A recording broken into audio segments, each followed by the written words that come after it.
بله موفق شد. بسیار خوب. در این بخش بحث من طبعا میخوام از این نکته شروع کنم که علل انقلاب چه بود. تعابیر زیاده راستش، باز تئوری های مختلفی هم وجود داره راجع به انقلاب، همیشه که میدونید، و همشون گفتم علل اقتصادی و سیاسی و فرهنگی و ایدئولوژیک و همه ترکیب میکنن به انواع مختلف. و رایج‌ترین کتاب‌های حتی خوب دانشگاهی و علمی و حرفه‌ای تاریخ نگاری سوسیولوژی که نوشته شده دلایل مختلف میشمارن. تو همه کتاب‌های جدی اقتصاد جای داره، ولی بحث اقتصاد باید روشن کرد. آیا یک روایت ساده انگارانه که مختص به اصطلاح چپ‌های ساده انگار نیست، بلکه لیبرال‌های ساده انگار و نمیدونم اسلامیون ساده انگارم تکرارش میکنن، اینی که علل اقتصادی انقلاب این بودش که به مردم فشار می‌اومد، مردم ناراضی بود. در هر حقیقتی هست، منتها نفس این که اقتصاد بر فرض با ایجاد نابرابری، با ایجاد مشقت، بیکاری، نارضایی ایجاد میکنه و نارضایی منجر به انقلاب میشه، تعبیر دقیقی از انقلاب نیست، ولی که نابرابری تو دوران شاه داریم صحبت میکنه، همیشه بود، زورگویی هم بود. حالا علل اقتصادش اگه بخوایم صحبت کنیم، نابرابری همیشه بود و اتفاقا میشه گفتش که با از دهه 1350 به بعد با رشد سریع صنعتی شدن که میدونیم از سال 40 شروع شد، ولی خصوصا از 50 به بعد برفرض بیکاری زیاد نبود، با پدیده خصوصا کمبود کارگر ماهر، کارگر متخصص رو بود اقتصاد ایران. نابرابری بود، ولی نفس نابرابری و نفس نابرابری افزاینده‌ای که الان آمارش خواهم گفت توضیح انقلاب نیست. علت انقلاب واضحه که یک بحران اقتصادی، همونجور که مارکسیست‌ها یا هر ماتریالیست تاریخی کسی که به این متد معتقده به اون نگاه خواهد کرد و با اون توضیح خواهد داد. بنابراین اینجاست که من میخوام به اقتصاد ایران تو این دوره یه نگاه اشاره بکنم.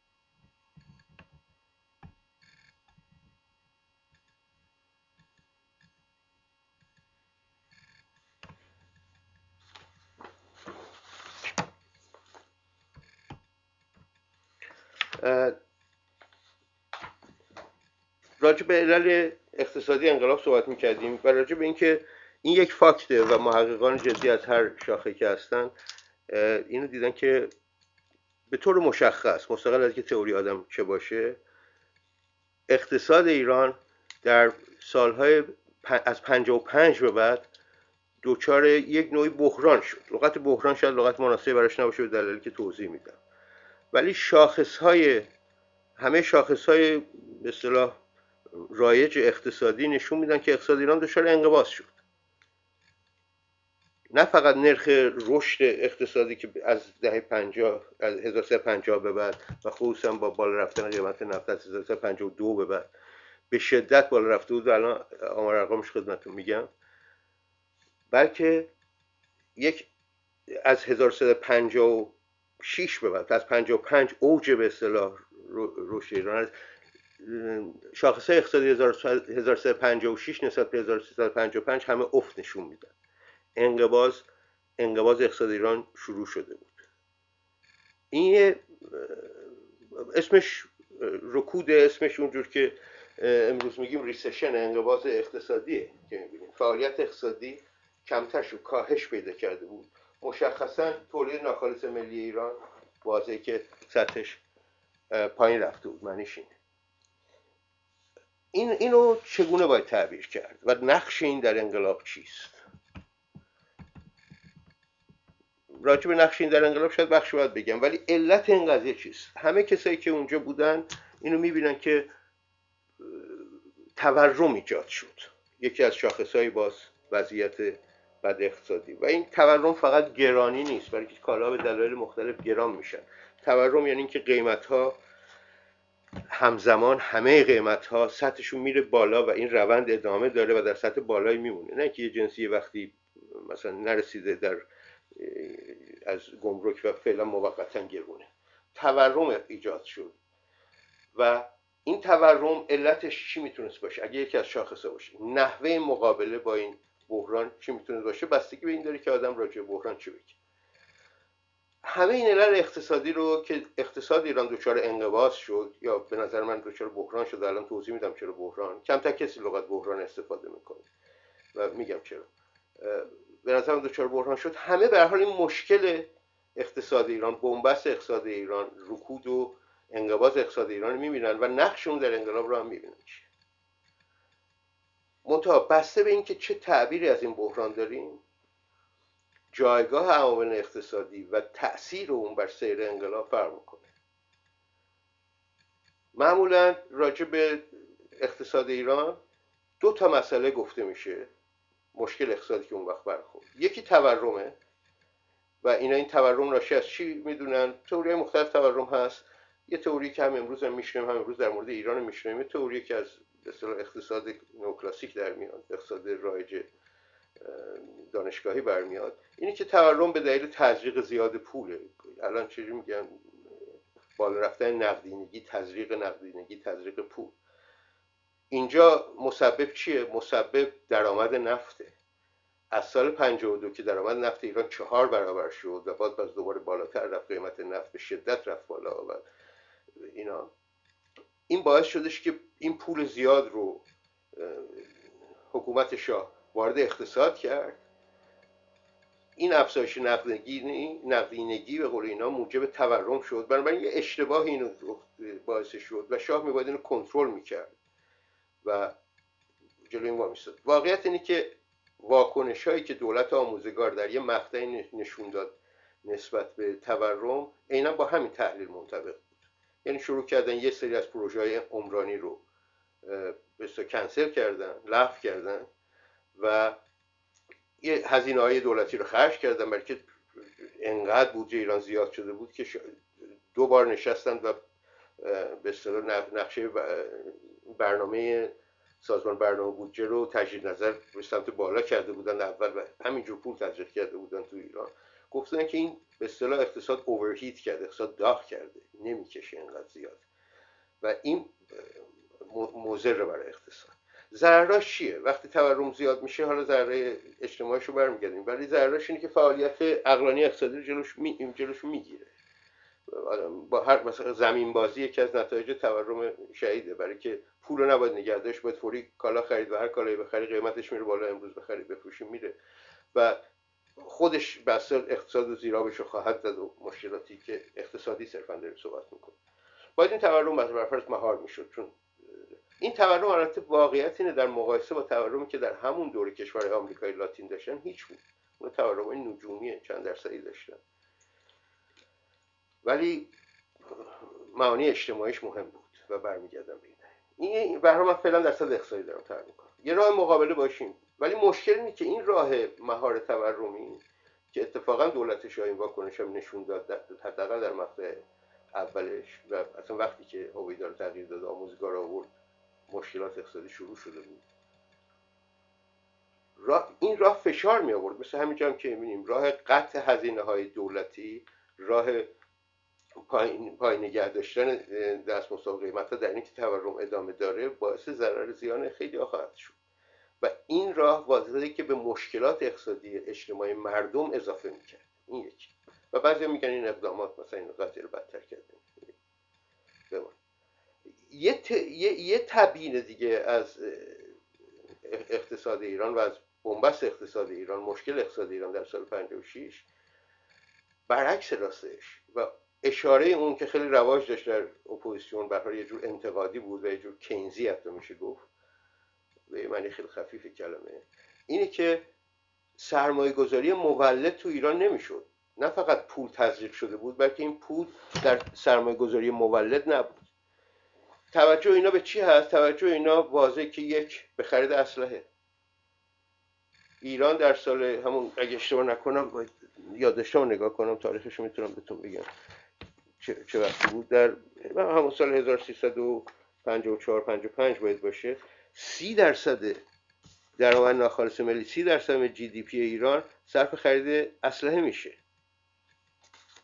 من گفتم خب این تولید به هزینه نامولده. علاوه بر اون واضحه که فساد، ریخت و پاش دربار، همه اینا مهم بود و مصرف لوکس افزاینده طبقات بسیار بالا، بسیار ثروتمندان، نه فقط ثروتمندان، خیلی کسی که ثروت فراوانی داشت.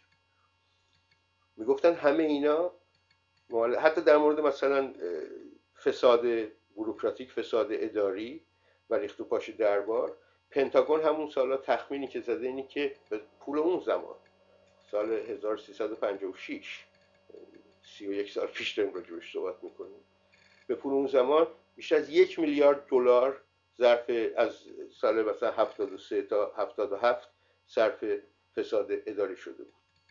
و طبیعیه که منتقدان و مخالفین لیبرال حکومت شاه به این نکته اشاره میکردن و این مسئله مهم بود که این ریخت و پاشها باعث شده که اقتصاد ایران دچار مشکل بشه. به نظر من این تعابیر از اقتصاد کافی نیست و چپ احتیاج داره که به اقتصاد ایران بیشتر بپردازه و خصوصا از لحاظ تاریخی اگه داریم صحبت میکنیم در متن بحث فعلی، ماهیت بنبست اقتصادی ایران و بحران اقتصادی ایران رو بهتر بشناسه. واقعیت اینه که بحث تورم از لحاظ سوری واقعی، یعنی تورم وجود داشت، ولی اون تعبیری که تورم همیشه به خاطر تزریق پوله یک راه حل لیبرالی نئولیبرال، راه حل به اصطلاح نئوکلاسیک نئولیبرالی هستش که رایجه و یه راه حل طبقاتیه. تورم دلایل مختلفی داره، تورم اینا فقط مال تزریق پول نبود و با تعبیر دومم تکمیل نمیشه که مال تزریق پول در بد جایی بود و به جای مثلا مصرف اگر صرف سرمایه گذاری عمرانی میشد بهتر می بود. به اعتبار دیگه خصوصا این تعبیر دوم، تعبیر اینکه سرمایه گذاری مولد نمیشد و هزینه ها با فساد و با خرید اسلحه اینا حروم میشد، این ضعف بزرگ رو داره. از لحاظ سیاسی راستش نتیجهش روشنه، نتیجهش اینه که مشکل حکومت شاه و دربار و سیاست شاه بود. یک حکومت کاپیتالیستی دیگه میتونست این پولها رو خرج دیگه بکنه و مشکل اقتصادی نمیداشت. راه حل اول که با تورم باید به اون شیوه های قطع یارانه ها و کمبود تزریق پول اینا مقابله کرد که یک راه حل کلاسیکی هست که همیشه به ضرر طبقه کارگر تموم میشه و کارم میکنه. راه حل مونتاریستی هست که تا قبل از این هم در اروپا و آمریکا داشت به کارش میبردن تا قبل از بحران اخیر. اون راه حلی هستش که جواب خواهد داد، ولی در حقیقت راه حل بحران به دوش طبقات پایینه و در اون دیدگاه مشکل حکومت شاه نبود. این سیکلی بود که اتفاق افتاده بود. امیر عباس اویده اون وقت ادعا میکرد که این جهانیه و راست هم میگفت، تو سطح جهان افزایش قیمت‌ها و رکود بود و این جهانیه به ما رسیده. البته حرف اویده زیاد قابل تحمل نبود برای که غرب در سطح جهان که بحران داشتن در سال 73 اینا میگفتن این به خاطر بالا رفتن قیمت نفت که به اینجا رسیده. بنابراین تورم بالاخره یه راه حل خوبش بود که قیمت نفت بالا بره. امروز ممکنه در رابطه با بحثایی که راجع به نفت و اینا میشه دوباره اینجور بحثا پیش بیاد کما که الان راجع به دولت احمدی نژاد هست، ولی بحث امروز ما به هر حال جنبه تاریخی تری داره. من میخوام بگم نتایج سیاسی که از این تعابیر از بحران اقتصادی پیش میاد روشنه. اولیش اینه که یه راه حل بوروکراتیک هم حکومت شاه میتونست، راه تکنوکراتیک میتونست داشته باشه، راه حل فنی مستلزم مشکلات اجتماعی بود ولی لازم بود و اگه لازم نشد به این دلیلش بودش که مردم اسلامی بودن، سنتگرا بودن، نخواستن هرچی. این تعبیر. تعبیر دومش که ریخت و پاش دستگاه شاه بود، این تعبیر به مذاق اپوزیسیون لیبرال خصوصا خوب بود و چپ ها بدون که تحلیل خیلی مشخصی داشته باشن در اون عرصه و اینو به عنوان انتقاد نمیگم، برای که در خانه تیمی داشتن در میرفتن از دست شاه. سطح فعالیت تئوریک چپ به دلیل اختناق پایین بود، باعث شده بودش که تقریبا همینو کم و بیش تکرار کنن. ولی این تعبیر این خاصیت سیاسی رو داره که مشکل رو در حکومت دیکتاتوری شاه، در حکومت ریخت و پاش کمپرادورها اینا میبینه. تعبیر من واقعا راجع بحران اقتصادیه. این بحران بود، ولی نه بحران اقتصاد ایران به این معنی که اقتصاد رو از همه چیز جدا میکنن در اقتصاد میکنن. این بحران اقتصاد سیاسی ایران بود.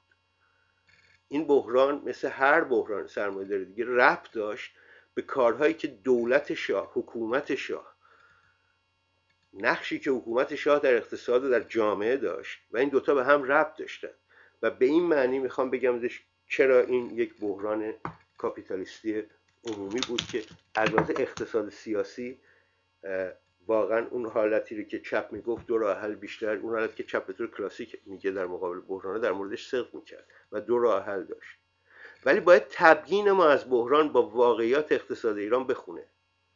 واضحه که این بحران مثل نزول نرخ سود نبود، چون معمولا وقتی سرمایه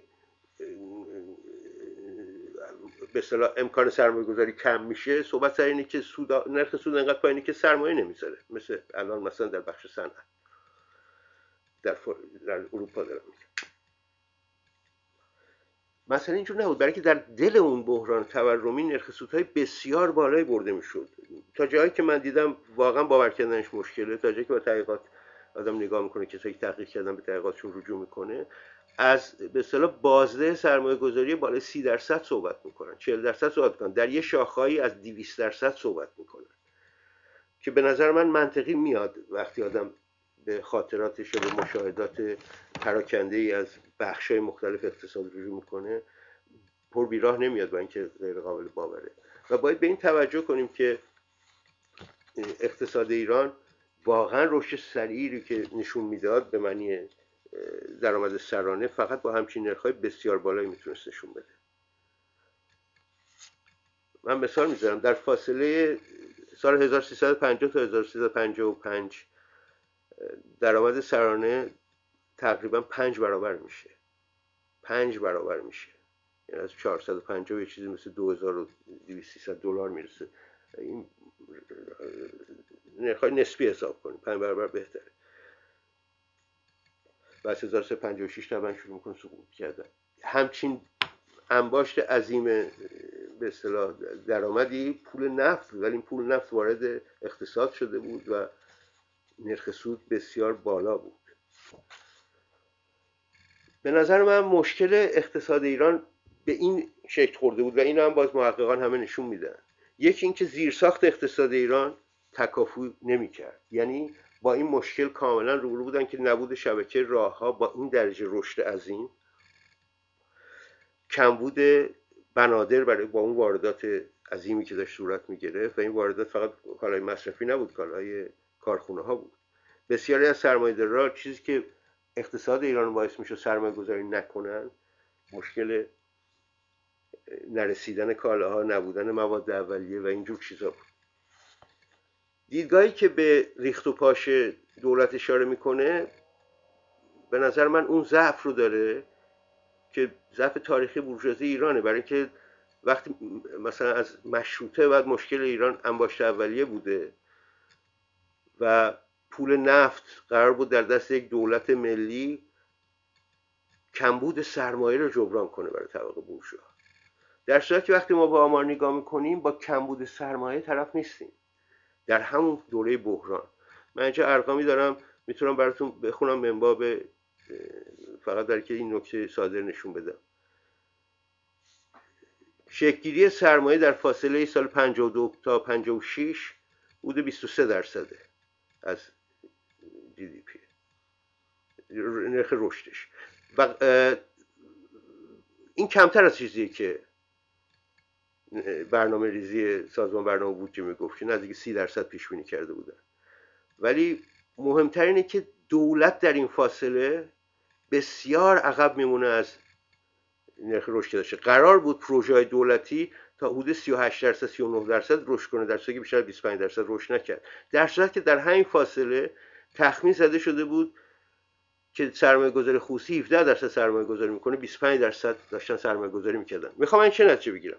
میخوام نتیجه بگیرم فساد درباری و ریخت و پاش شاه و خرید اسلحه واقعیت داشت، ولی اینها کمبود سرمایه رو باعث نشده بود. سرمایه دست بخش خصوصی زیاد بود، امکان سرمایه گذاریش نبود، برای اینکه مدل اقتصادی شاه اون اقتصاد دولت شده، هدایت شده از طرف دولت، اون اقتصادی که مالکیت دولتی وسیع و پروژه‌های دولتی وسیع داشت، مشکل اقتصاد ایران جوابگو نبود. اقتصاد ایران لازم داشت که به درجه زیادی به بازار متکی بشه، رقابت به میون بیاره تا سرمایه گذاری های مولد رو از غیر مولد بتونه تشخیص بده و به بخش خصوصی امکان بده وارد عرصه های پرپولی بشه، پرسودآوری بشه که بخش دولتی به سبب بوروکراسیش و اگر بخوایم عامل فساد رو وارد کنیم به دلیل فسادش قادر به کارکرد درستی در اونجا نبود. به اعتبار دیگه میخوام بگم از زاویه کاپیتالیسم ایران راه حل بحرانی که در فاصله 56 58 دوران انقلاب ایران باش مواجه بود یه بحرانی بود که راه حلی میخواد از نوعی که اون وقت این لغت رواج نداشت ولی الان ما بهش میگیم نئولیبرالی. تچر و ریگان هنوز سر کار نیومده بودن ولی مدل نئولیبرالی همونجور که میدونیم در شیلی توسط پینوشه اجرا شده بود. راه حل پینوشه‌ای میخواست که پینوشه همونجور که میدونیم و دیوید هاروی تو این تاریخ مختصر نئولیبرالیسم قشنگ توضیح میده این مسئله رو و نایومی کلاین تو کتاب دیگه‌اش به اسم به اصطلاح نظریه شاک داکترین قشنگ توضیح میده چطوری شاگردای میلتون فریدمن این اقتصاددان مانیتاریست نئولیبرال رفتن به عنوان مشاورین پینوشه نه فقط اون کودتا رو سازمان دادن بلکه بعد از کودتا یک اقتصاد کاملا متکی به بازار سازمان دادن که در وهله اول واضحه که ضررش متوجه طبقات پایین بود، طبقات کارگر و طبقات کم درآمد بود. بورژوازیش و خصوصا احزاب کنسرواتیوش و حتی احزاب کنسرواتیوش قوری زیر لب زدن ولی اقتصاد شیلی بسیار شکوفا شد تا جایی که به ارقام رسمی رشد و انباشت سرمایه و سودآوری برمیگشت به ضرر طبقات پایین ولی با نمونه موفق نئولیبرالیسم تو شیلیه نه تو آمریکا.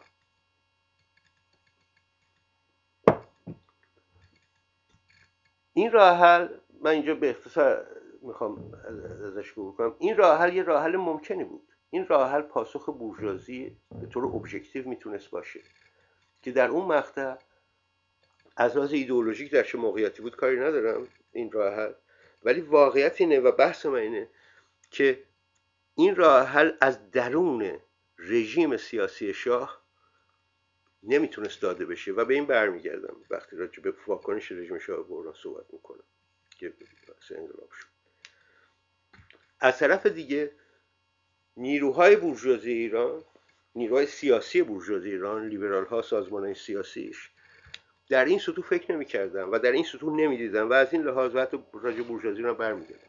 به هر حال این راه حل در دل اون انقلاب یه راه حل از نظر ابجکتیو ممکن بود. باید نگاه کنیم که چرا بورژوازی ایران و بورژوازی جهانی، دولت شاه، اپوزیسیون اینا بر سر چنین راه حلی طبقه بورژوا چه داخلی چه حامیان خارجی چه سرمایه‌گذاران خارجی دولت آمریکا بر سر این راه حل نتونستن و ببینیم چه عواملی که نتونستن بر سر این راه حل توافق کنن و به یه وحدت نظری برسن تا عملیش کنن. ولی از نظر ابجکتیو ابزاراش موجود بود. یه راه حل دیگه هم این اقتصاد ایران داشت و اونم راه حلی بود که واضحه از نظر ما میتونست از نظر راه حلی که چپ داشت، برنامه حداقل چپ بعد که نوشته شده همون وقت هم شعارهایی که طرح میشد در خوش داشت. این راه حل میتونست همراه با افزایش رفاه مردم باشه.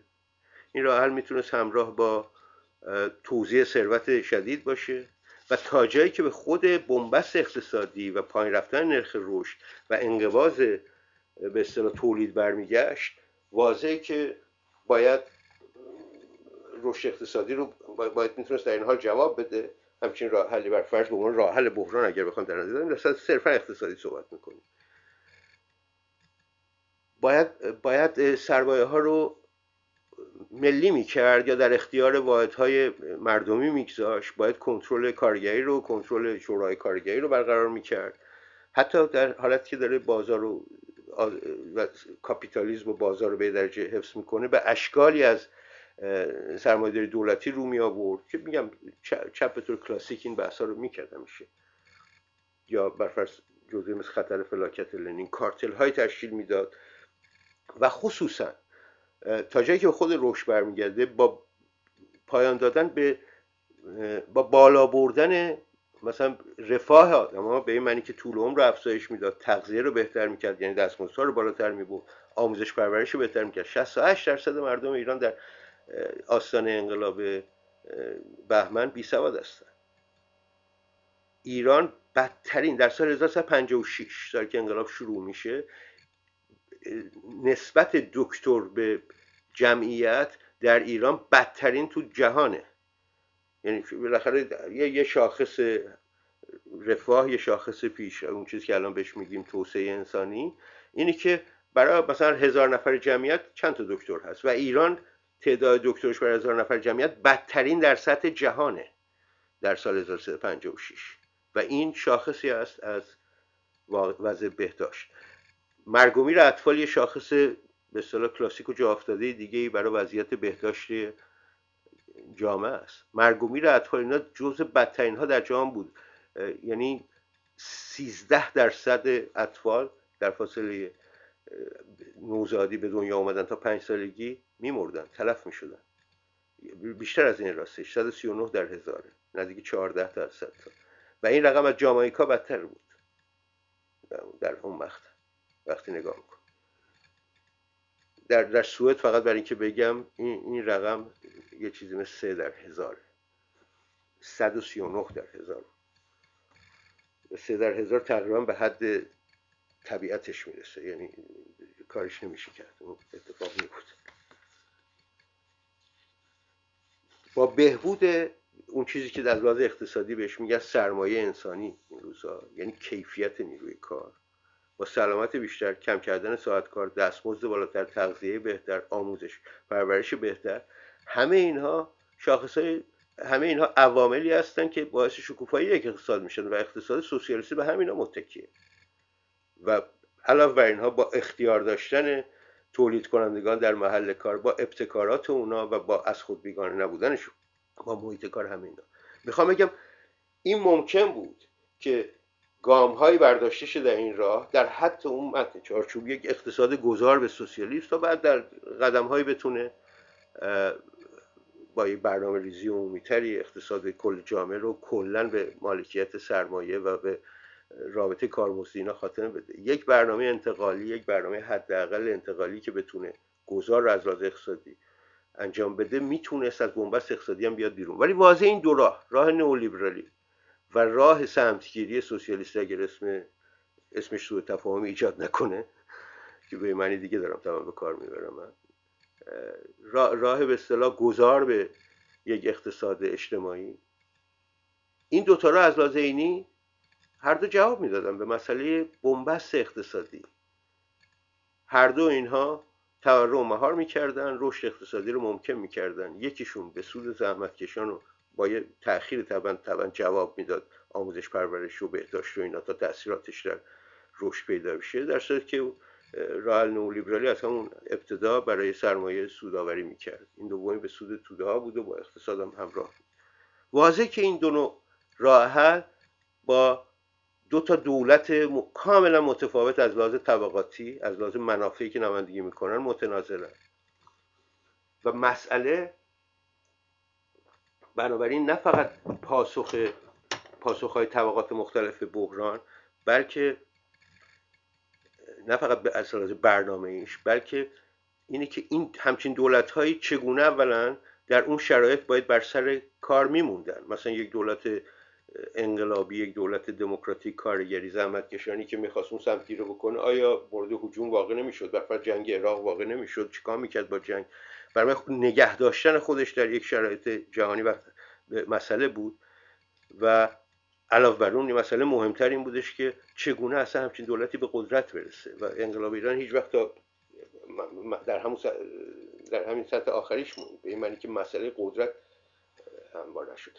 نکته‌ای که میخوام از این بحث نتیجه بگیرم و الان برمیگردم راجع به راه حل بورژواییش میخوام صحبت کنم و راه حل نئولیبرالیش صحبت کنم و چرا اون جواب داده نشد، اینه که اقتصاد ایران بنبست اقتصادیشو میشه بسیار دقیق تر حتی یادداشت من طبیعیه که 10 برابر بیشتر از 10 برابر خیلی بیشتر از 10 برابر بیش از نکات کوچیکی که اینجا گفتم راجع به وضعیت اقتصادی ایران در مقطع 1356 و ماهیت بنبست اقتصادی ایران میشه نشون داد و انشالله گفتم مورخان ما تاریخ‌نگاران اقتصادی مارکسیست و سوسیالیست درنده این کار رو خواهند کرد و این کار جمعی طبیعیه. میشه نشون داد که از لحاظ عینی مشکلاتی که اقتصاد ایران داشت، اون دو حالت که اشاره کردم، تورم، کم بوده سرمایه، اینا راه‌حل‌های سطحی هستن، واقعی نبودن و بنبست اقتصادی ایران به اون معنی جواب نمیدادن. راستش چیزی که جواب میداد یکی از این دو راه حل بود. یکیشون متناظر با از نظر ابژکتیو یه راه حل بورژواییه، متناظر با یه دولت پینوشه‌ایه، یعنی دولتی که ناگزیر بود برای اینکه راه حل‌های نئولیبرالی همونجوری که پینوشه این کار امتحان کرد و تچر و ریگان دیدیم، ولی خصوصا در کشوری مثل ایران که از این لحاظ به شیلی نزدیک داره، همراه با دیکتاتوری شدیدی باید می بود و این دیکتاتوری شدید بر خود طبقه بورژوا هم بود. باید حکومت دیکتاتور نظامی چیزی باید همراه می بود. یکی این راه حل بود، برای که بیکاری، دستمزدهای پایین و اینا از عواقبش بود و باید این راه پیش میرفت. دیکتاتوری در سیاست، آزادی در اقتصاد، این دوتا رو باید ترکیب با هم میکرد. حداقل برای یه دوره تا مثل شیلی بعد از مثلا 16 سال 17 سال با درجه از رشد اقتصادی بتونه خودشو باز کنه و رفرم کنه، لیبرال ها رو به قدرت راه بده. این یه چشمانداز بود. بحث اینه که چرا بورژوازی اینا رو نتونست و تو ادامه به این اشاره میکنم. بحث دوم در مورد طبقه کارگر ایرانی که فکر نمی‌کنم احتیاج بشه الان واردش بشن، برای که همه میدونیم طبقه کارگر ایران اون آمادگی رو نداشت و اون قدرت سیاسی در سطح جامعه نبود که بتونه مسئله به دست گرفتن قدرت رو حتی به طور واقعی در دستور بگذاره، چه برسه به اینکه بعد بتونه خودشو نگه داره در اوضاع منطقه و جهانی، که به نظر من غیر ممکن نبود اگه آدم بخواد حدس و چیز کنه، ولی بحث امروز نیست.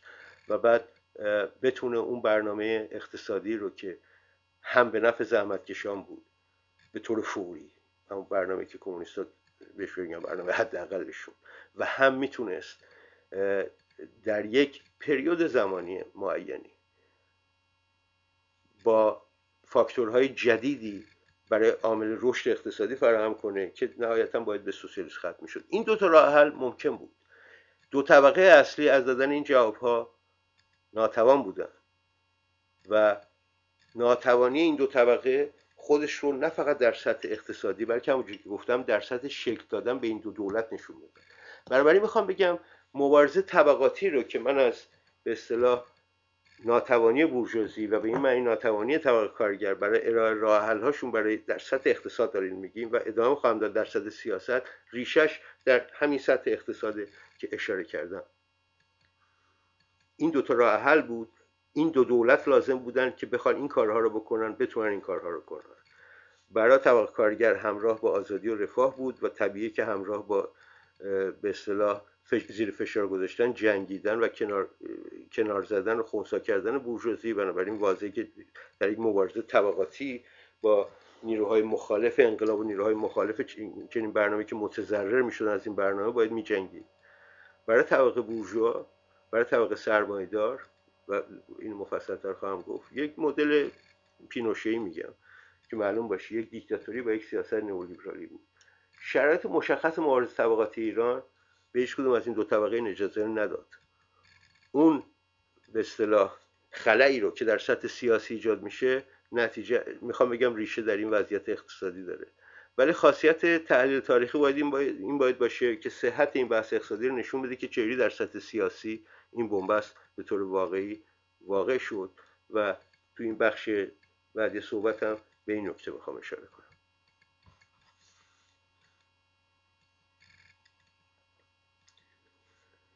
خیلی خوب، از واکنش رژیم شاه شروع کنیم، از واکنش حکومت پهلوی، دولت شاه شروع کنیم به این بحران.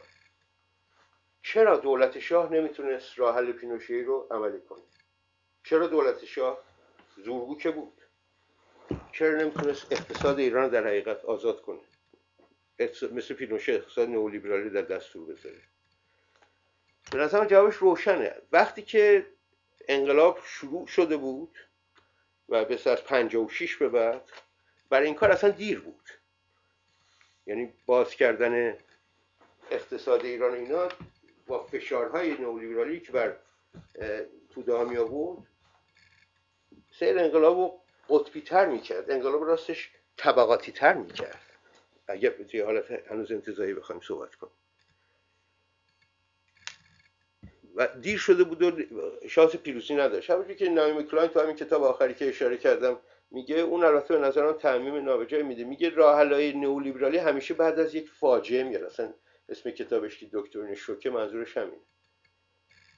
یک کودتایی باید بشه، سرکوبی باید بشه که بعد این به عنوان راه حل میخواد.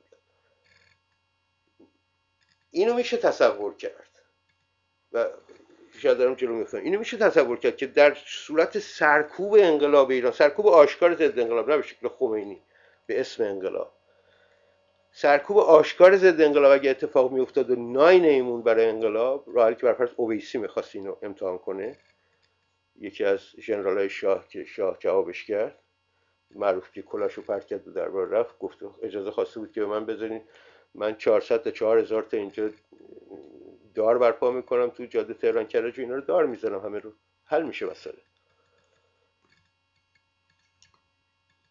این راه حل باید ببینیم که چرا اجرا نشد. اگر همچین راه حل اول اجرا میشد، انقلاب ایران به شدت سرکوب میشد. آره این ممکن اجرا کردن اقتصادی. در سال 52 53 که برفرض پول 52 پول نفت وارد شد، اگر ایران روی مدل میرفت ممکن بود ادامه پیدا کنه، اون فشار را میشد کنترل که شرایط انقلابی هنوز نبود. بنابراین مسئله اینجاست که چرا حکومت شاه در سال 52 53 این کار نکرد. میخوام بگم برای سال 55 برای سال 56 57 این کار دیر بود.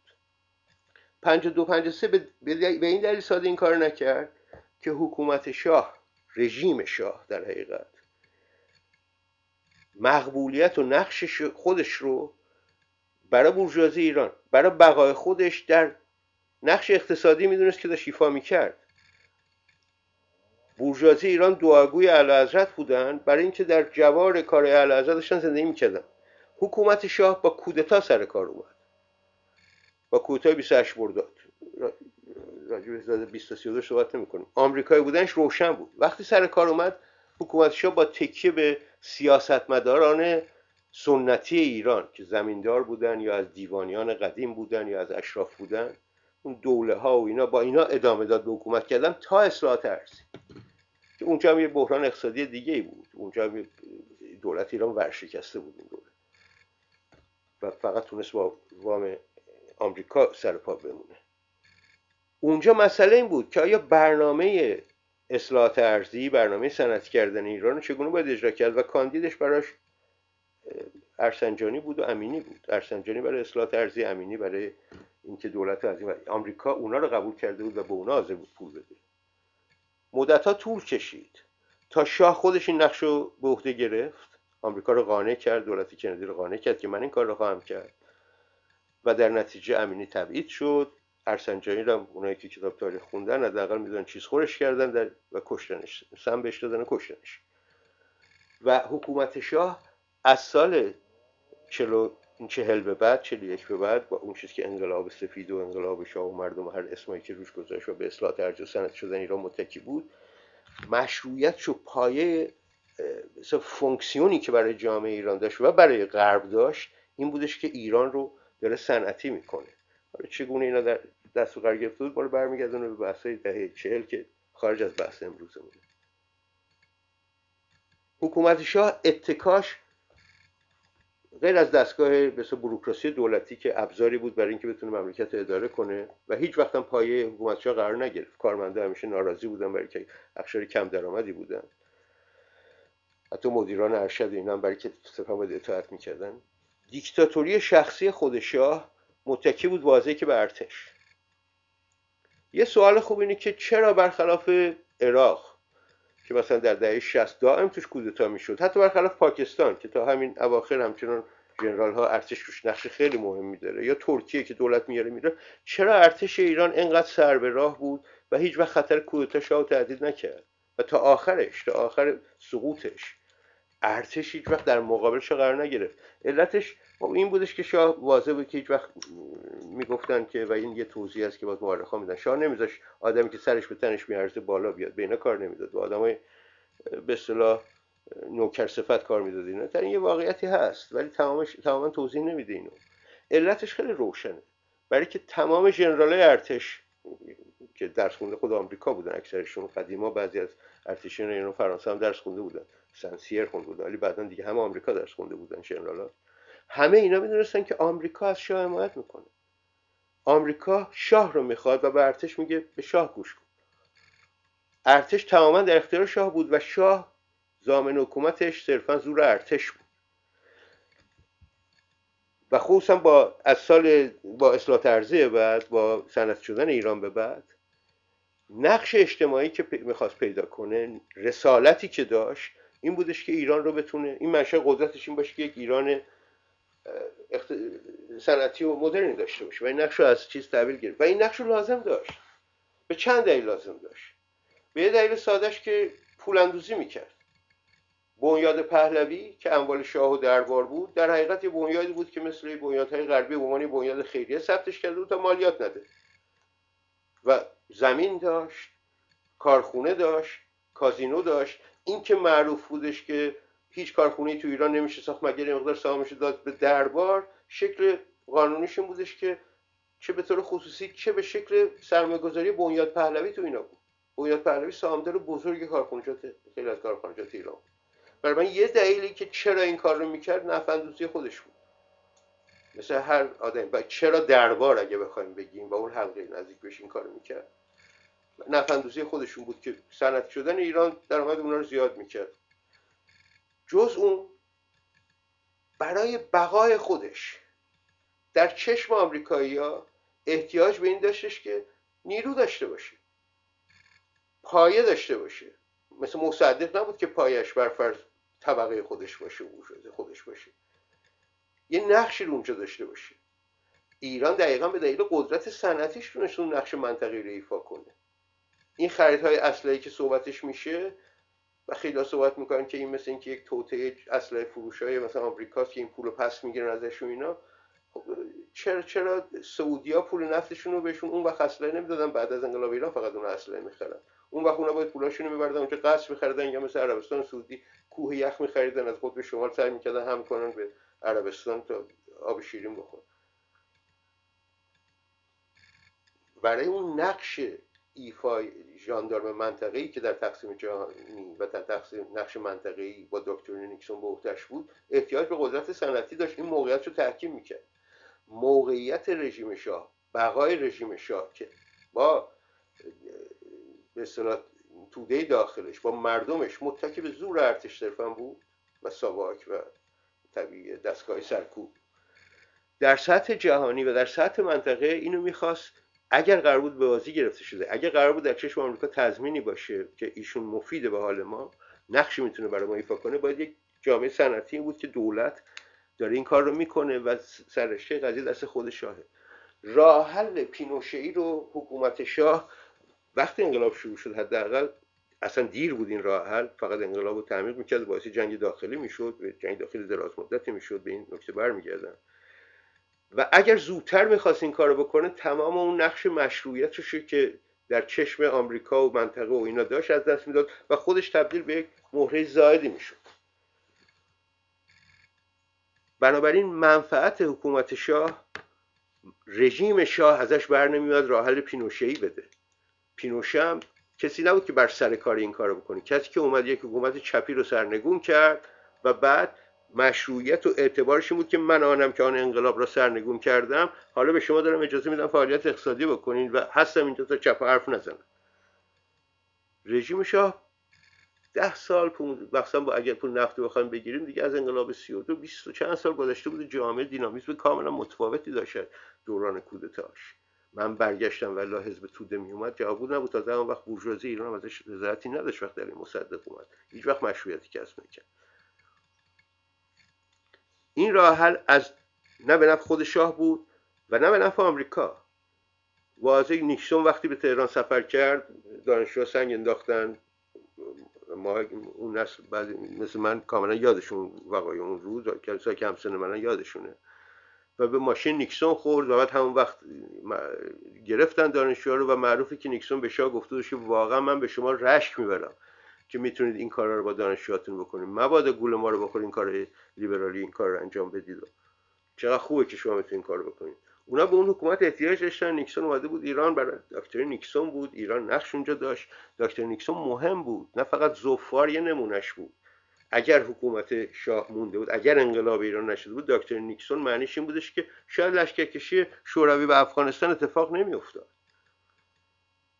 اگر حکومت شاه مونده بود و دکتر نیکسون برقرار بود و شاه قدرت منطقه‌ای بود، واضحه که جنگ ایران عراق اتفاق نمیافتاد، چون صدام حسین وسوسه نمیشد که در یه ضعف ایران یا در دعوایی که بین ایران و آمریکا بر سر مسئله گروگان پیشواز حمله کنه به ایران و بعد دیگه لازم نبود. اصلا جغرافیای منطقه یک حالت دیگه پیدا میکرد، بعدم با سقوط شوروی اصلا فاکتور چیز دیگه میشد. میخوام بگم یکی از ستونهای مهم سیاست آمریکا در یک منطقه بسیار مهم بود. آمریکا به این دلیل کاملا حمایت میکرد، ارتش و ژنرال‌ها اینو میدونستان، بنابراین مطیع بودن، یک پارچه در اختیار شاه بودن. مشکل آمریکا وقتی بود که شاه باید میرفت و به ارتش باید میگفت تو باید چه بکنی. به اون برمیگردم.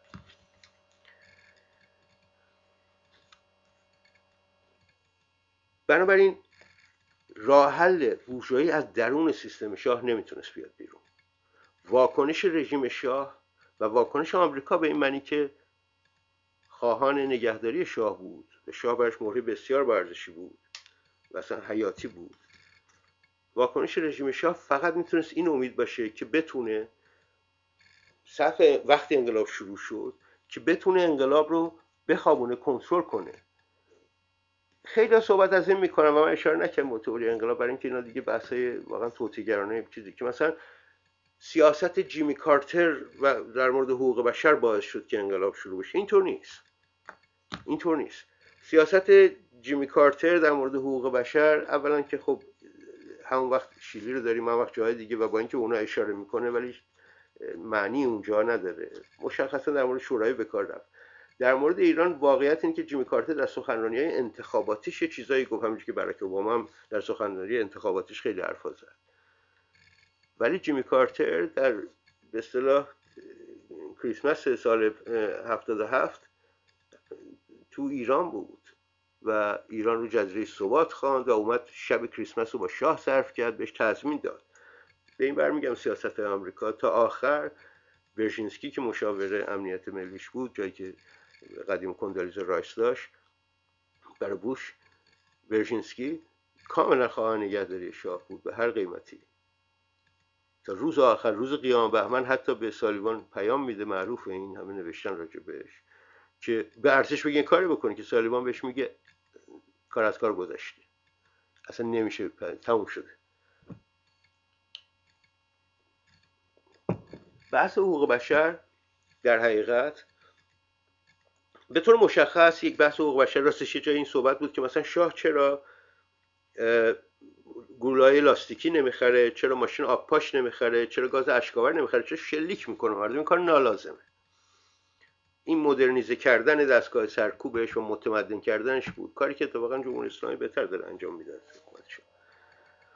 این واقعیتی داره که از لحاظ سیاسی اگه بخوایم صحبت کنیم، بحث حقوق بشر اشاره به این بود، چون مشکلات این نوع رژیم رو همه میدونستن که با رشد اقتصادی و بنبست اقتصادی که به سرعت آشکار شد، باید طبقه بورژوا هم که از این قضیه ناراضی شده، امکان سود و عشق دست داده، باید اونها رو جلب سیستم کرد. راه حلی که اونا داشتن این بودش که لیبرال ها رو به بازی بگیرید، و واقعیتی در اینه که سیاست حقوق بشر کارتر تشویق کرد یه عده لیبرال ها رو که نامه‌نگاری کنن، کارایی بکنن، امید داشته باشن.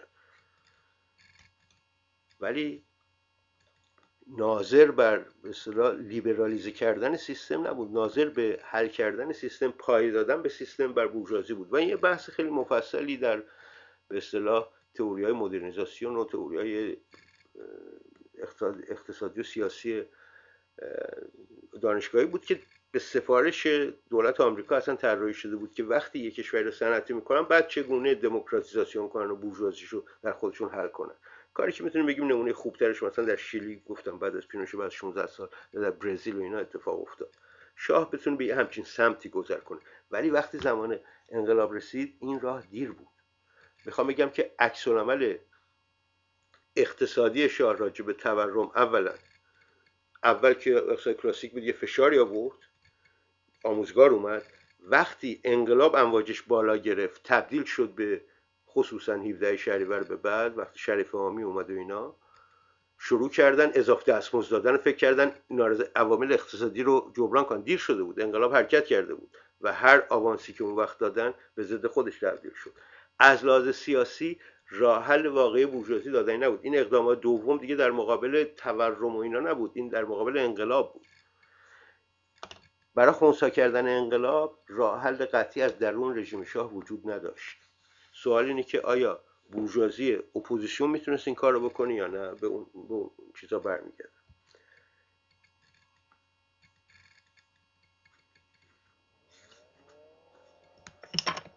به هر حال واکنش رژیم شاه راستش به شاید اینو اشاره کنم و این بخش رو تموم کنم و با اجازهتون بخش سوم رو باز کنم. واکنش رژیم شاه به بحران اقتصادی در وهله اول به قول روزنامه اکونومیست که اون وقت نوشت، مجله اکونومیست که اون وقت نوشت، راه حل نظامی برای معضل اقتصادی بود. یعنی چی؟ یعنی شروع کرد مردم رو، کسبه رو، تجار رو به گران فروشی، احتکار چیز کردن، منسوب کردن. دادگاه‌هایی برای رسیدگی به این کارا تشکیل داد، تیم‌های ضربتی تشکیل داد جلوی گران فروشان رو بگیره و شروع کرد حتی بخشی از بورژوازی بزرگ، مثلا وهابزاده کسی که یکی از کارهاش وارد کردن BMW در ایران بود، اینا رو تبعید کرد، چند تا از این بزرگان رو گرفت و به بازاریا و به کسبه فشار زیادی آورد، دست فروشا فشار زیادی حتی آورد. یک معضل بزرگ ایجاد کرد. این واکنش اولیه به اصطلاح طبیعی و غریزی رژیم شاه بود وقتی مشکل پیش اومد. وقتی اینا برطرف شد همراه شد با اقداماتی مثل آموزگاه از لحاظ اقتصادی انجام بده. وقتی این زمینه بحران اقتصادی بورژوازی ایران هم حتی ناراضی کرد، برای که سرمایه گذاری نمیتونست بکنه، بورژوازی بزرگ هم شروع کرد سرمایه‌اشو خارج کردن از کشور و شاه اون خاصیت به اصطلاح گرانی تورم زیاد، یه آماری که تهران بود، یه خانواده متوسط چه برسه به خانواده طبقات پایین نصف درآمدش بابت اجاره منزلش باید میداد. برای جوونا غیر ممکن شده بود ازدواج به این دلیل که خونه نمیتونستن اجاره کنن. این مشکل قدیمیه در ایران، مال الان نیست. و در ایران هیچ وقت دولت، شهرداری ها، دولت های محلی هیچ وقت مسکنی نساختن برای مردم، همه چی خصوصی بود، همه چی تو بازار بود.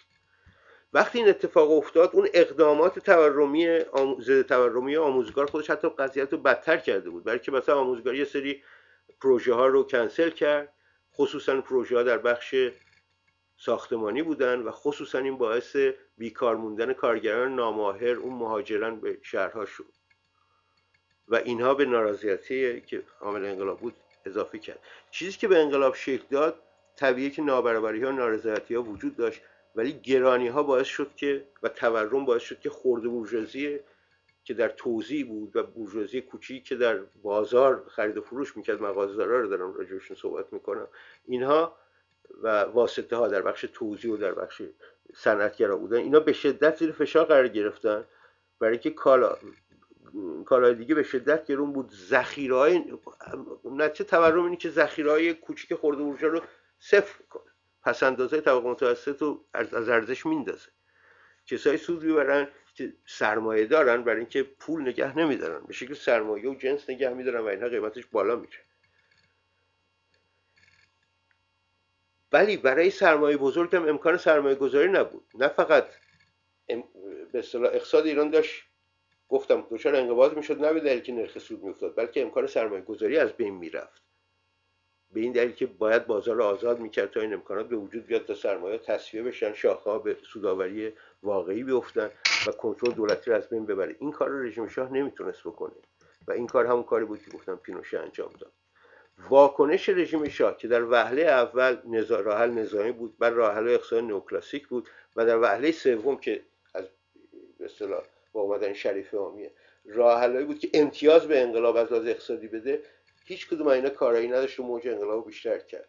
نارضایتی رو نه فقط نابرابری و ستمی که دائما بر اقشار کم درآمد، طبقه کارگر و تهیدستان شهری و اقشار حاشیه‌ای بود، بلکه بر طبقه متوسط، خرده بورژوازی که نقش مهمی داره تو تبیین ما در این انقلاب، و همینجور بورژوازی زیاد کرد. خصوصا بورژوازی بزرگ از ناتوانی شاه در مواجهه با این بحران نگران شد و در مقاطع بعدتر که شاه برای حتی ساکت کردن صف انقلاب شروع کرد به اونا دست انداختن، شکاف، یعنی حتی فشار آوردن و بعضی از بورژوا رو بازداشت کرد، فشار آوردن بعضی از بورژوا رو بازداشت کردن، حتی شکاف بین رژیم شاه و بورژوازی بزرگ ایجاد شد. برای اینکه بورژوازی بزرگ رو روشن کنم، من فقط به این رقم اشاره کنم که در سال 55 56 اگه اشتباه نکنم، بله،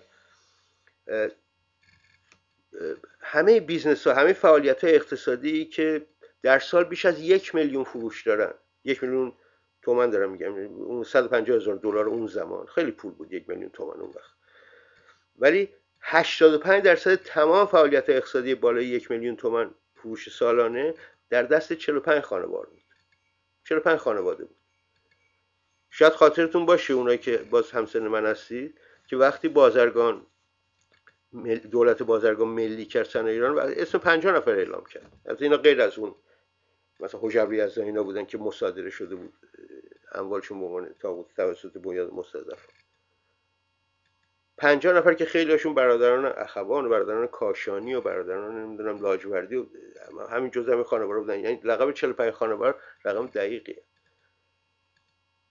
اون بورژوازی بزرگ حتی از شاه ناامید و سرخورده شد. بین اینا و شاه فشار افتاد برای اینکه نمیتونست شرایط ادامه کاپیتالیسم ایران رو تضمین کنه و بحث من اینه که راه حل بورژوازی از درون رژیم شاه دادنی نبود. نه خود شاه میتونست این کار رو بکنه برای که فلسفه وجودیشو چه از لحاظ در چشم طبقه بورژوای خودش قرار بود پایش بشن و چه از لحاظ قدرت منطقه‌ای بودنشون انجام میداد. نه آمریکا مایل بود اون این کار رو بکنه برای که آمریکا به نقش اونجا احتیاج داشت.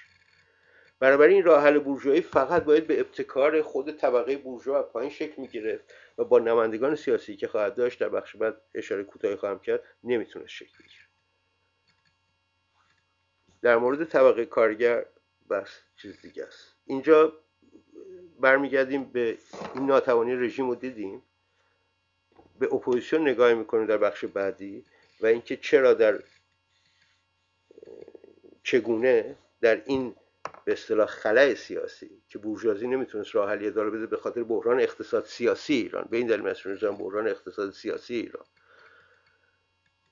و حتی آمریکا نمیتونست کمک خاصی در این زمینه بکنه. تنها کاری که میتونن بکنن این که امید داشته باشن بتونن انقلاب مهار کنن، با مهندسی خورده و پیچ و موراش صفر کنن، بخش جلب کنن، بخش جذب کنن و سرش به تاق بکوبن.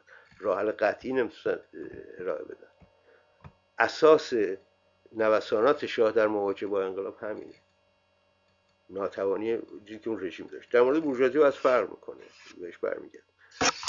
و من با اجازهتون اینجا یه قطع میکنم برای بخش سوم و بخش سوم بعد از یه 10 دقیقه رو تنفس شروع میکنیم اگر موافق باشید.